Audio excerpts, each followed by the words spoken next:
प्रदूषण की real time information के लिए आज ही स्काईमेट AQI ऐप डाउनलोड करें और अपनों की सेहत का रखें ख्याल। नमस्कार, आप देख रहे हैं Skymet weather report national weather bulletin के साथ मैं हूं देवेंद्र त्रिपाठी। जानेंगे 27 नवंबर को संपूर्ण भारत में मौसम क्या गुल खिलाने वाला है। चक्रवाती तूफान निवार लैंडफॉल करने के बाद लगातार कमजोर होने की प्रक्रिया में है, क्योंकि जब लैंड मास पर कोई सिस्टम आ जाता है समुद्री क्षेत्र से आगे बढ़ते हुए, तब उसको एनर्जी मिलनी कम हो जाती है और इसी वजह से उम्मीद यह है कि आज कल ये जो साइक्लोनिक स्टॉर्म है वो डिप्रेशन, उसके बाद लो प्रेशर की कैटेगरी में चला जाएगा।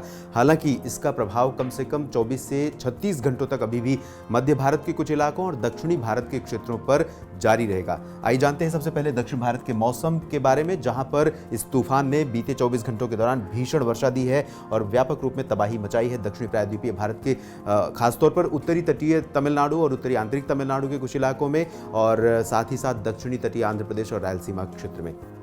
आप देख सकते हैं कल की ये संभावित स्थिति है। तेलंगाना और इसके आसपास के क्षेत्रों पर ये निम्न दबाव के रूप में रहेगा। इसकी इंटेंसिटी बहुत कम हो जाएगी, जो आज है उससे काफ़ी कम हो जाएगी। लेकिन जैसा कि आप देख सकते हैं कि दक्षिणी तटीय आंध्र प्रदेश और रायलसीमा क्षेत्र तथा इससे सटे उत्तरी तमिलनाडु के कुछ इलाकों में मध्यम से भारी वर्षा कल भी कुछ इलाकों में जारी रह सकती है। ज़्यादातर जगहों पर हल्की से मध्यम बारिश होने की संभावना है। अगर केरल की बात करें और शेष तमिलनाडु यानी दक्षिणी तटीय और दक्षिणी आंतरिक तमिलनाडु की बात करें, तो इन भागों पर मॉइस्चर बहुत कम रहेगा। हवाओं का रुख भले पूर्वी और दक्षिण पूर्वी रहेगा, लेकिन इन भागों में ज़्यादा वर्षा की संभावना नहीं है।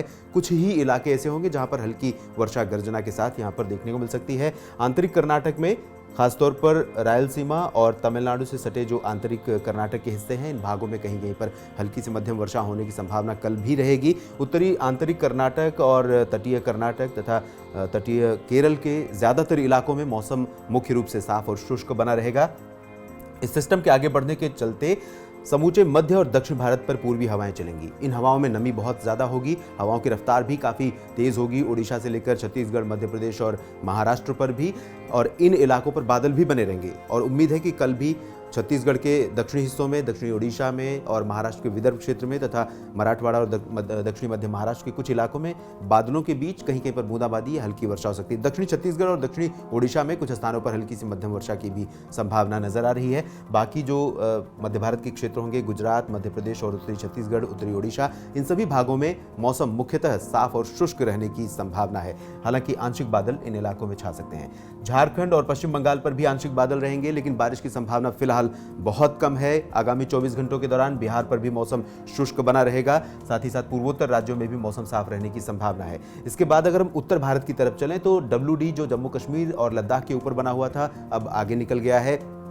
इस सिस्टम के आगे जाने के बाद उत्तर पश्चिमी ठंडी हवाओं का प्रभाव मैदानी इलाकों में काफ़ी बढ़ेगा। पंजाब से लेकर हरियाणा, दिल्ली NCR, उत्तर प्रदेश, यहाँ तक कि बिहार और मध्य प्रदेश, राजस्थान, इन सभी भागों पर उत्तरी और उत्तर पश्चिमी हवाएं चलेंगी, जिसके कारण यहाँ पर तापमान में, खासतौर पर न्यूनतम तापमान में फिर से भारी गिरावट होने की संभावना है। कई इलाके ऐसे हो सकते हैं जहां पर 3 से 5 डिग्री सेल्सियस तक अगले 2 दिनों में तापमान गिर सकता है और शीतलहर का प्रभाव इन भागों में शुरू हो सकता है। उत्तर भारत के पर्वतीय राज्यों में, हिमाचल प्रदेश और उत्तराखंड में कहीं कहीं पर हल्की वर्षा संभावित है। बाकी क्षेत्रों पर मौसम साफ रहेगा, लेकिन एक नया WD फिर से उत्तर भारत का रुख कर चुका है। ये किस इंटेंसिटी में उत्तर भारत के राज्यों को प्रभावित करेगा, इसके बारे में हम अगले बुलेटिन में अपडेट करेंगे। आप बने रहिए स्काईमेट वेदर के साथ। धन्यवाद। मौसम से जुड़ी जानकारी और लाइव मौसम खबरों के लिए हमारे YouTube चैनल को सब्सक्राइब करें और बेल आइकॉन दबाकर हर अपडेट पर रखें नजर।